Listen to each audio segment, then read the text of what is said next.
బ్రతికించిన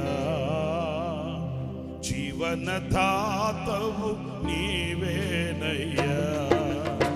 స్తుతి పాడుటకే బ్రతికించిన జీవనదాతవు నీవేనయ్యా.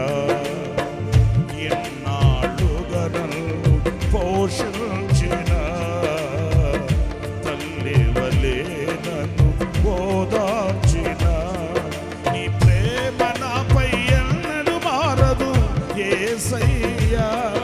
నీ ప్రేమ నాపై ఎన్నడూ మారదు యేసయ్యా. జీవిత కాలమంతా ఆధారం నీవేనయ్యా. నా జీవిత కాలమంతా ఆరాధించి కనపరచును. స్తుతి పాడుటకే బ్రతికించిన జీవనదాతవు నీవేనయ్యా.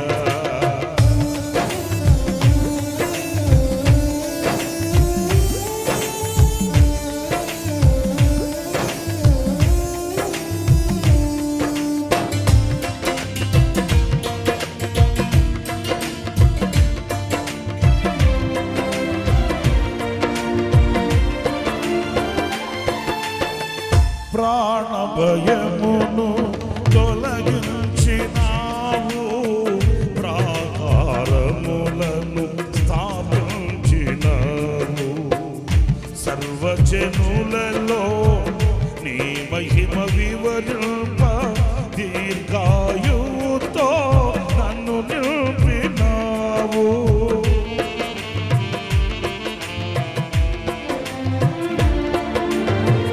ప్రాణభయమును తొలగించినావు, ప్రాకారములను స్థాపించినావు.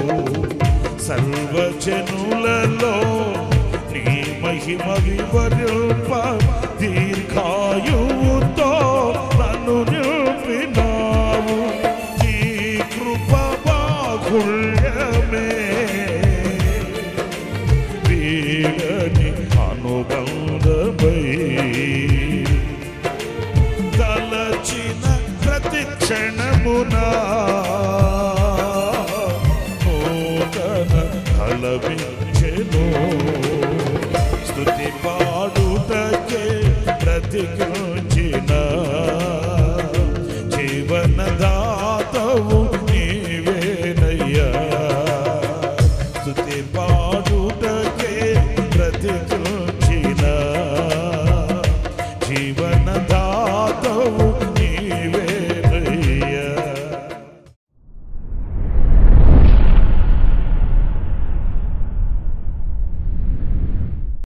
Praise the lord. ప్రభు అయిన యేసు క్రీస్తు ప్రశస్త నామంలో మీ అందరికీ హోసన్నా మినిస్ట్రీస్ తరపున హృదయపూర్వకమైన వందనాలు తెలియపరుస్తున్నాను. ప్రభు మిమ్మల్ని ఆశీర్వదించి దీవించునుగాక. ఈ పూట పరిశుద్ధ గ్రంథంలో నుంచి ఒక చక్కటి అనుభవాన్ని మనం ధ్యానించుకుందాము. 92వ కీర్తనలో వ్రాయబడిన మొదటి మాటల్ని నేను చదువుతున్నాను, ఆలకించండి. యెహోవాను స్తుతించుట మంచిది. ప్రియులారా, చూడండి, మనం ఏ కార్యం చేయదలిచినప్పటికీ, ఏ పని పూనుకున్నప్పటికీ ఏది మంచిది అని విశ్లేషిస్తుంటాం, వివరంగా తెలుసుకొని అడుగులు వేస్తుంటాం. మంచిదైన వాటి మీద మెగ్గు చూపుతుంటాము. అలాగే ఈ వాక్యంలో మనం గమనించినప్పుడు ఏది మంచిది అనేది ఈ కీర్తనలో ఈ దైవ సేవకుని యొక్క, ఈ దైవజనుని యొక్క భావనను మనం గుర్తించవచ్చు. ప్రత్యేకంగా మనం ఈ వాక్యంలో ధ్యానించవలసింది ఏంటంటే, స్తుతించుట మంచిది అనేది దైవ సేవకుని యొక్క సుబోధ. అంటే ఆయనను స్తుతించడం అనేది మనం మానకూడనిది. ఎందుకంటే మంచి వాటిని చేయకుండా ఉండడం చాలా నష్టానికి దారితీస్తుందండి. మంచిది అని తెలిసి కూడా ఆ మంచిని అపేక్షించకపోతే, ఆ మంచిని కోరుకొని ఆ దిశగా మనం అడుగులు వేయకపోతే మనం చాలా పోగొట్టుకునే వారం అవుతామండి. అలాగే ఈ వాక్యంలో యెహోవాను స్తుతించుట మంచిది అన్నప్పుడు ఆయనను స్తుతించడం మానకూడదు. స్తుతించడం అంటే ఏంటి? పాట పాడడం అని మాత్రమే కాదండి. ఆయన మేలులను తలంచుకోవడం, ఆయన చేసిన ఉపకారములను తలంచుకోవడం, ఆయన మనకు ఏమై ఉన్నాడు, ఏం చేశాడు, ఏం చేయబోతున్నాడు, ఇవన్నీ మనం ధ్యానించి మన హృదయమందు వాటిని స్మరించుకోవడం.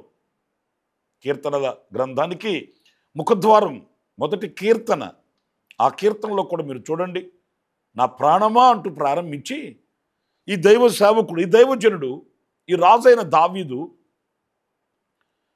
దివారాత్రములు దానిని ధ్యానించువాడు ధన్యుడు అంటూ ఆయన పలికాడు.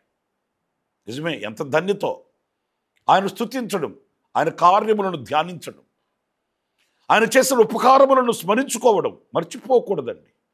మర్చిపోయే గుంపులో మనం ఉండకూడదు. ఆయనను చేసిన ఉపకారములు తలంచుకొని ఆయనను స్తుతించే వారమై ఉన్నప్పుడు అది ఎంత మంచిది అనంటే, ప్రియులరా, ఆయనను స్తుతించడం అనేది మనం మరొక ఆశీర్వాదానికి ద్వారం తెరిచిన వారం అవుతామట. ఎప్పుడైతే మనం ఆయన స్తుతిస్తామో, ఆయనను ఘనపరుస్తామో, ఆయన మనస్సుని సంతోషపరిచిన వారం అవుతాం. ఆయన మనసులో మనకు స్థానం దొరుకుతుంది. అంతే కదండి. ఇప్పుడు మనం కొన్ని విషయాల్లో ఎవరికైనా మనం ఉపకారం చేసామనుకోండి, వాళ్ళు వెనువెంటనే మనకు తిరిగి సమాధానం ఇచ్చి వాళ్ళ ద్వారా మనకు ఆ కృతజ్ఞతాపూర్వకమైన రెస్పాన్స్ వచ్చిందనుకోండి, ఎంత ఆనందం కలుగుతుందో మనకు. మన కడుపున పుట్టిన బిడ్డలే అనుకోండి, వాళ్ళు మన దగ్గరకు వచ్చి కృతజ్ఞతగా మాట్లాడుతున్నప్పుడు తల్లిదండ్రులుగా ఎంత మురిసిపోతారో. నా ప్రియమైన సహోదరులారా, ఆ రీతిగానే మనం స్తుతించాలి, ప్రభుని మహిమపరచాలి. ఇక్కడ కీర్తించాలి అనట్లేదండి, స్తుతించాలి. స్తుతించడము అనంటే ఒక పాట ద్వారా మాత్రమే కాదు, ప్రార్థన ద్వారా ఆయనను స్తుతించవచ్చు. కృతజ్ఞత భావముతో అవన్నీ కార్యాలన్నీ తలంచి ఆయనకి మనం స్తుతి చెల్లించవచ్చు. మౌనంగా కొన్ని సందర్భాలలో మౌనంగా ఉండడం కూడా ఆయన స్తుతించడమేనండి. కీర్తించడం అనంటే మనం పాట పాడాలి, ఆయనకు మహిమ కలుగుతుంది. కానీ ఇది స్తుతించడం అంటే మౌనంగా కొన్ని సందర్భాల్లో పరిస్థితుల ప్రభావాన్ని బట్టి దేవునికి ఘనతిచ్చి, దేవునిని మహిమపరిచి, ఆయనకి వ్యాజ్యాన్ని అప్పగించి మనం మౌనంగా ఉండిపోయామే అనుకోండి, అది కూడా స్తుతించడమే. స్తుతించడం వేరు, కీర్తించడం వేరు. నేను ఎప్పుడు పాడుతుంటానండి, ఎప్పుడు పాట మంచిదే కాదనట్లేదు, కానీ స్తుతించడం కూడా ఉండాలి. ఈ స్తుతి ఎంత మంచిది అనంటే దేవుని హృదయాన్ని సంతోషపరుస్తుంది. అంతేకాదు, ఈ స్తుతి మన స్థితిని మారుస్తుంది. ఈ స్తుతి ద్వారా మనం అనేక ఆశీర్వాదాలకి మనం ద్వారం తెరుచుకున్న వాళ్ళం అవుతాము. మనము దీవెన పొందుకోవడానికి యోగ్యత, అర్హత గలవారం అవుతాము. ఈరోజున అనేక మంది ఆ పరిస్థితిని, ఆ స్థితిగతులను పోగొట్టుకుంటున్నారండి. స్తుతించే అనుభవాన్ని జారవిడ్చుకుంటున్నారు, దైవ కృపకు దూరాన నిలిచి ఉంటున్నారు. నా ప్రియమైన సహోదరులారా, స్తుతించుట మంచిది అనేది ఈ కీర్తనలో మనం గమనించినప్పుడు మనం తీర్మానం చేసుకోవాలి. జీవితకాలం అంతా నిన్ను స్తుతిస్తానయ్యా, నా బ్రతుకు దినములన్నిట నిన్ను స్తుతిస్తానయ్యా, నా యావత్ జీవితంలో నీ స్తుతి ప్రభావితం కావాలి ప్రభు అని మనం నిర్ణయం తీసుకోవాలి. మరొక విషయాన్ని కూడా నేను మీకు జ్ఞాపకం చేస్తాను. అది పేతురు రాసిన మొదటి పత్రిక 3వ అధ్యాయం 17వ వాక్యాన్ని నేను చదువుతున్నానండి. దేవుని చిత్తం అలాగున్న ఎడల కీడు చేసి శ్రమపడుట కంటే మేలు చేసి శ్రమపడుటయే బహుమంచిది. పిల్లరా, ఎంత శ్రేష్టమైన మాట చూడండి. కీడు చేసి శ్రమపడుట కంటే, కీడు చేసాం గనక శ్రమ కలిగింది, దాంట్లో పెద్ద వ్యత్యాసం, దాంట్లో పెద్ద ఘనత ఏమీ లేదండి. చెప్పుకోదగ్గ విషయం ఏముంది? కీడు చేసేమో, కీడుకు ప్రతిఫలం శ్రమ కలిగింది, అంతే కదండి. దాంట్లో మనం చెప్పుకోదగ్గది ఏముంది? విశేషత ఏముంది? వివరించగలిగినంత చరిత్ర అందులో ఏముందండి? కీడు చేసాం గనక శ్రమ కలిగింది. కానీ అది కాదు, మేలు చేసి శ్రమ అనుభవించడం బహు మంచిదట. కొన్ని సందర్భాల్లో మనం విసుగు చెందుతుంటాం. అరే నేను మేలు చేస్తే కనీసం నేను చేసిన మేలును కూడా గుర్తించట్లేదే, నాకేనా ఇలా కీడు చేయాల్సింది, నాకేనా ఇలాగ కీడు తలపెట్టవలసింది, నాకేనా ఇలాగా శ్రమ కానీ శోధన కానీ ఎదురు కావాల్సింది అని మనం విసుగు చెందుతుంటాం. కానీ దైవజనుడైన పేతురు చెప్తున్నాడు, అది మంచిది. ఎందుకు మంచిది?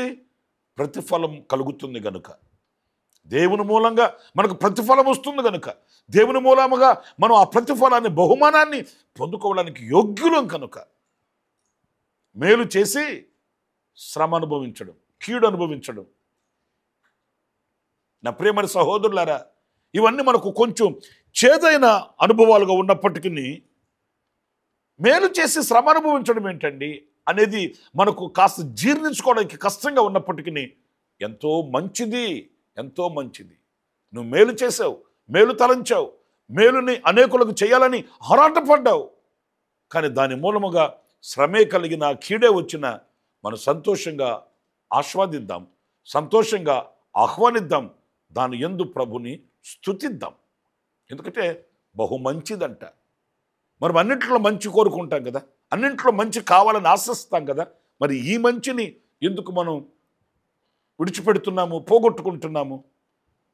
మన ప్రభు అయిన యేసుక్రీస్తు చూడండి, ఏ యెరూషలేము పురవీధులలో అద్భుతాలు చేశాడో, ఏ యెరూషలేము పురవీధులలో గుడ్డి వాళ్ళకి కళ్ళు ఇచ్చాడో, మూగవారికి మాట నేర్పాడో, చెవిటి వారికి వినికిడి నేర్పించాడో, పాపిని రక్షించి పాపాన్ని ద్వేషించి ఏ యెరూషలేము వీధుల్లో ఆయన కొనియాడబడ్డాడో, అదే యెరూషలేము పురవీధులలో ఆయనను చిత్రవదన చేసి ఆయనను రక్తపు ముద్దగా మార్చి ఆయనను సిలువను మోపి నడిపించారండి.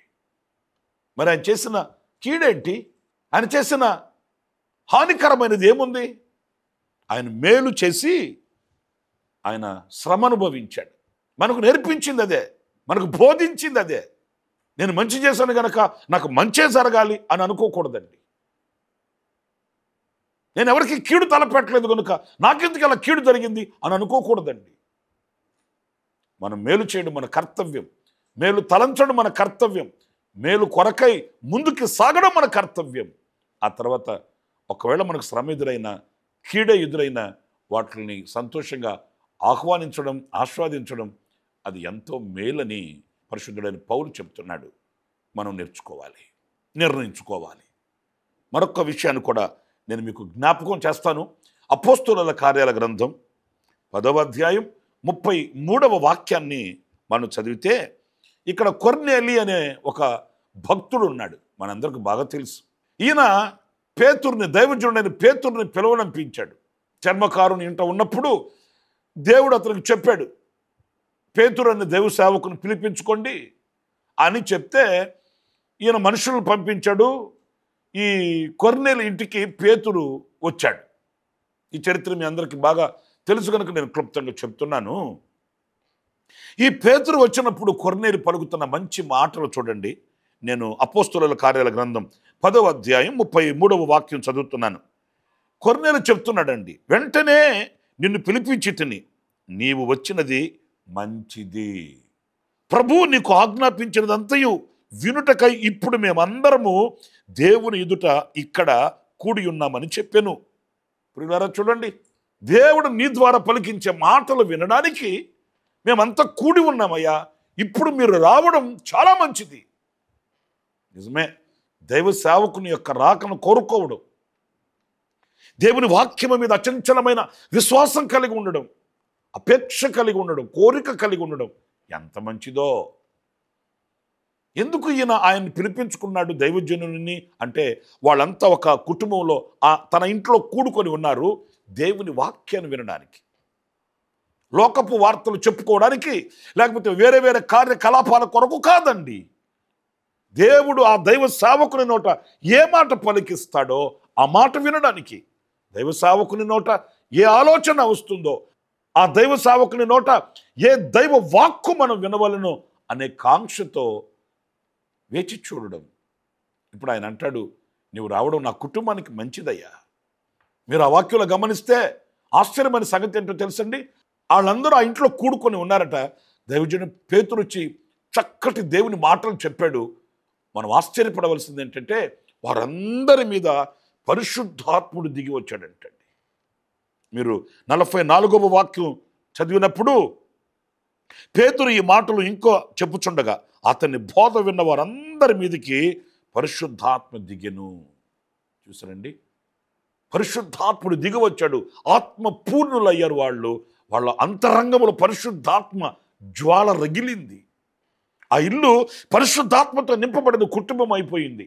ఆ ఇంట్లో కూడి ఉన్న వారందరూ పరిశుద్ధాత్మతో ఆనందించడం ప్రారంభించి గంతులు వేశారండి. దైవ కార్యం చూడగలిగారు. ఇది కదా మంచిది. వాళ్ళని వాళ్ళని పిలిపించుకొని కూర్చొని లోకపు వార్తలన్నీ తలపోసుకుంటూ ఉండేదానికంటే ఇది కదా మంచి కార్యం. కొందరు కూడుకొని ప్రార్థిస్తూ ఉన్నప్పుడు పరిశుద్ధాత్ముడు దిగి వచ్చాడు. ఆ ఇల్లంతా దైవ కార్యాలతో నింపబడిపోయింది. దేవుని సన్నిధితో కప్పబడిపోయింది. వాళ్ళంతా పరిశుద్ధాత్మ ఆనందంతో నింపబడిపోయారని దేవుని వాక్యం సెలవిస్తుంది. మన కుటుంబాల్లో ఏం జరుగుతుంది? మన కుటుంబాల్లో ఎలా ఉంటున్నాము? మన కుటుంబపు వ్యవస్థని ఎలా నడుపుకుంటున్నాము? ఇవన్నీ మనం గుర్తించవలసిన విషయాలు. ఏది మంచిది? దైవ సేవకుడు మన ఇంట రావడం, ఆ దైవ సేవకుని నోట దేవుని మాట మనం వినడం ఎంతో మంచిదని దేవుని వాక్యం సెలవిస్తుంది. మొదటిది స్తుతించుట మంచిది. రెండవది మేలు చేసి శ్రమ అనుభవించుట మంచిది. మూడవది దైవ సేవకుని పిలిపించుకొని దేవుని వాక్యాన్ని ధ్యానించడం మంచిదని దేవుని వాక్యం సెలవిస్తుంది. అలాంటి మంచి కార్యాలని తలపోసుకుందాము, నిర్ణయించుకుందాము. ప్రభు సన్నిధిలో ఆ మంచి వాటి ద్వారా ఆశీర్వాదాన్ని పొందుకుందాము. తలలు వంచండి, ప్రార్థన చేసుకుందాం. ఆశ్చర్యకరుడైన తండ్రి, జీవాధిపతి అయిన ప్రభువా, మీకు వందనాలు నాయనా. ఈ పూట ఏవి మంచివి అని కొన్ని విషయాలు ధ్యానిస్తూ వచ్చాము. అలాంటి కార్యాలలో మేము జాప్యం చేయకుండా, వెనకడుగు వేయకుండా, శ్రద్ధ కలిగి, ఆసక్తి కలిగి ఆ మంచి వాటిని అపేక్షించి ఆశీర్వాదాలు పొందుకోవడానికి సహాయం చేయమని మమ్మల్ని ఒక్కొక్కరిని మీ చేతులు సమర్పించుకుంటూ యేసు నామములో ప్రార్థించి వేడుకొనుచున్నాను తండ్రి. ఆమేన్, ఆమేన్. ప్రభు మిమ్మల్ని ఆశీర్వదించి దీవించునుగాక. ఈ దినమంతా విశేషమైన కృప నా దేవుడు మీకు అనుగ్రహించుగాక. ఆమేన్.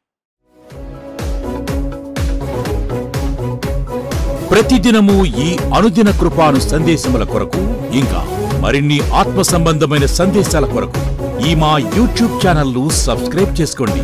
Pastor Ramesh hosanna ministries.